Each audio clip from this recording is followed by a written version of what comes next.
Kwa niaba ya serikali nichukue fursa hii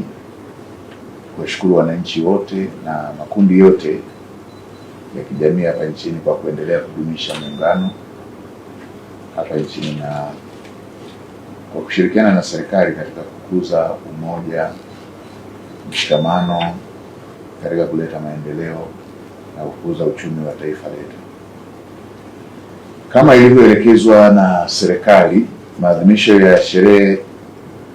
za muungano miaka 62 kati ya Tanganyika na Zanzibar kwa mwaka huu 2026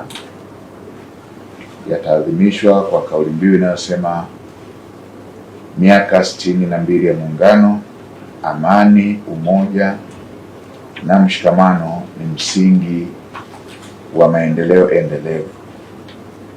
Aidha, kauli mbiu hii ya maadhimisho haya inaonyesha ni kwa jinsi gani serikali ya awamu ya 6 inayoongozwa na Daktari Samia Suluhu Hassan, Rais wa Jamhuri ya Muungano wa Tanzania, inaweka mkazo katika umoja na mshikamano wa wananchi wa Tanzania kupitia makundi yote, yaani vyama vya siasa, vyama vya kiraia, viongozi wa dini pamoja na wananchi kwa ujumla.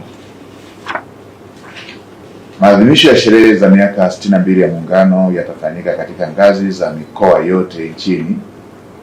na viongozi wakuu wa kitaifa watafanya shughuli za kutembelea, kuweka mawe ya msingi na kuzindua miradi ya maendeleo. Aidha, kwa upande wa wakuu wa mikoa imepangwa pia kufanya shughuli za kutembelea, kuweka mawe ya msingi na kuzindua miradi ya maendeleo pamoja na kushiriki katika shughuli za usafi wa mazingira, kupanda miti na kufanya maadhimisho ya michezo mbalimbali. Hivyo basi, serikali inaomba wananchi kushiriki kwa pamoja katika shughuli hizo ili kujivunia na kuweka sifa ya kipekee katika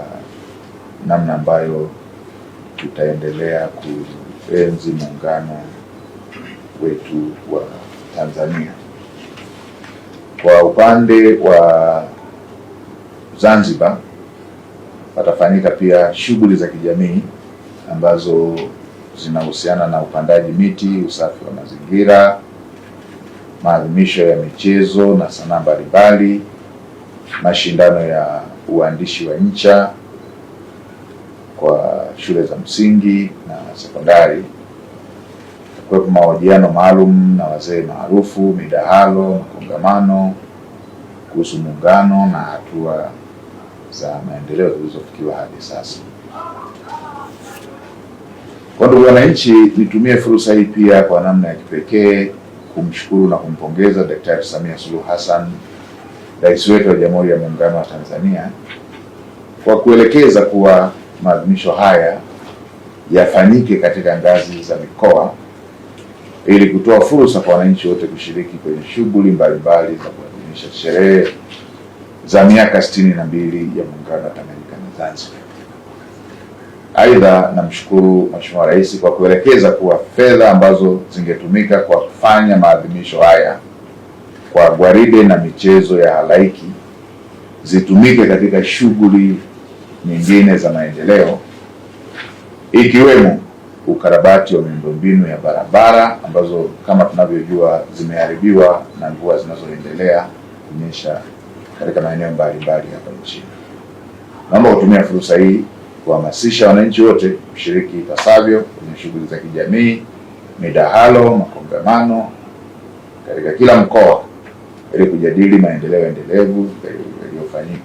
yaliyofikiwa katika nchi yetu katika kipindi cha miaka 62 ya muungano. Aidha, nielekeze Wizara ya Ujenzi na Ofisi ya Waziri Mkuu TAMISEMI kuzibaini barabara zilizoharibika zaidi